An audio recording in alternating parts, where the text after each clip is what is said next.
Hello बच्चों, तो next हमारा क्वेश्चन है इन PO4 3 negative ions the formal charge on the oxygen atom of PO bond is. आपको बताना है फॉर्मल चार्ज किसके ऊपर, PO बॉन्ड के ऊपर। ठीक है, तो हमें पता है फॉर्मल चार्ज निकालने का क्या फॉर्मूला है।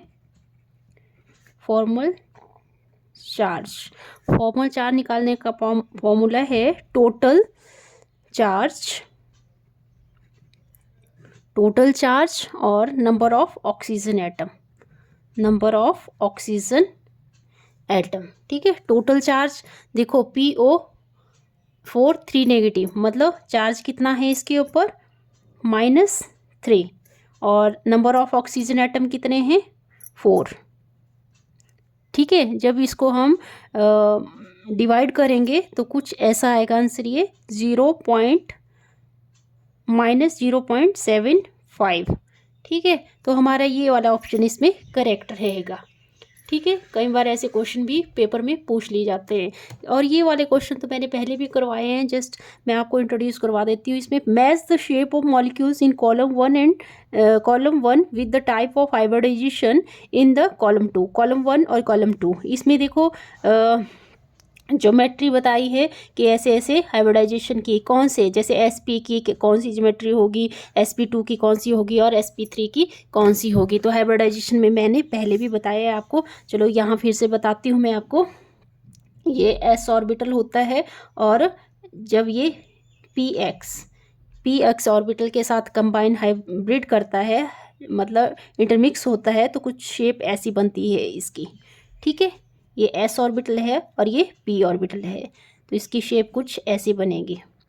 ठीक है, और इसके बीच में एंगल होता है 180 डिग्री। तो ये शेप कैसी बन रही है, मतलब एक ही लाइन में बन रही है, तो ये शेप कौन सी है, लीनियर। तो sp के लिए कौन सी शेप हो गई, लीनियर। दूसरा है हमारा, अगर एक s ऑर्बिटल और दो p ऑर्बिटल, मान लो ये px ले लिया हमने और दूसरा हमने py ले लिया, अगर ये s ऑर्बिटल और ये दो p ऑर्बिटल हाइब्रिड होते हैं तो कैसी शेप बनती है, शेप बनती है कुछ ऐसे। ठीक है,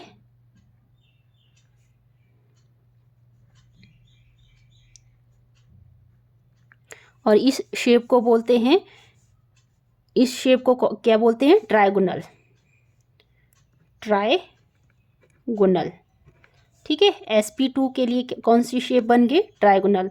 और इन दोनों के बीच का जो एंगल है वो होता है इसमें 120 डिग्री। ठीक है, 120 डिग्री। और थर्ड केस है एक s ऑर्बिटल और 3 p ऑर्बिटल, px py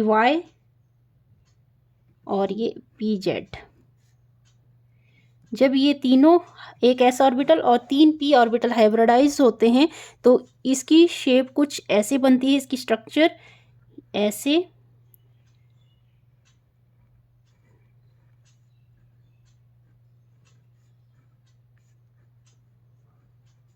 ठीक है, और यहाँ एंगल बनता है 109 डिग्री 28 मिनट।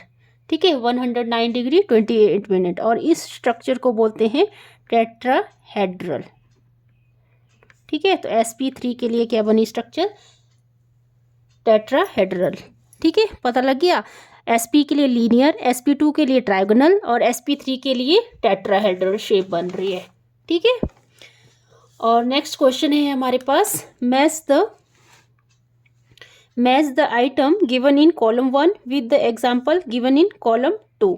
कॉलम 1 और कॉलम 2 दिया हुआ है हमारे पास, जैसे हाइड्रोजन बॉन्ड किस में होता है, रेजोनेंस किस में होगी, आयनिक बॉन्ड कौन बनाता है, कोवलेंट सॉलिड कौन सा होता है। जैसे कि हमने पढ़ा है हाइड्रोजन बॉन्ड के लिए स्पेशल केस होता था कि फोन, मतलब जिसकी इलेक्ट्रोनेगेटिविटी सबसे ज़्यादा होती है। तो फ्लोरीन की सबसे ज़्यादा इलेक्ट्रोनेगेटिविटी होती है, की वैल्यू होती है, फिर ऑक्सीजन की एक होती है, फिर नाइट्रोजन की होती है। तो यहाँ पे देखो हाइड्रोजन बॉन्ड कौन बना रहा है, HF। ठीक है, फिर रेजोनेंस का कंसेप्ट मैंने पढ़ाया नहीं है आपको, पर चलो मैं देखती हूँ, इसको मैं कराऊंगी थोड़ा सा आपको। रेजोनेंस मतलब एक जैसी स्ट्रक्चर बनाते हैं जिसमें, ठीक है, एक जैसी स्ट्रक्चर बनती है। इक्वल होती हो तीनों, तो ये बनती है ऑक्सीजन O3 ओजोन के केस में, ठीक है। और आयनिक बॉन्ड बनता है एस और पी ऑर्बिटल के बीच में, ठीक है। एस और पी ऑर्बिटल के केस में आयनिक बॉन्ड बनता है मैक्सिमम टाइम। तो ये लिथियम और फ्लोरीन, आयनिक बॉन्ड कौन फॉर्म करेगा इस केस में? Lithium fluoride. फिर कोवलेंट सॉलिड का तो आपको पता है, कार्बन क्या है? कोवलेंट सॉलिड है, ठीक है।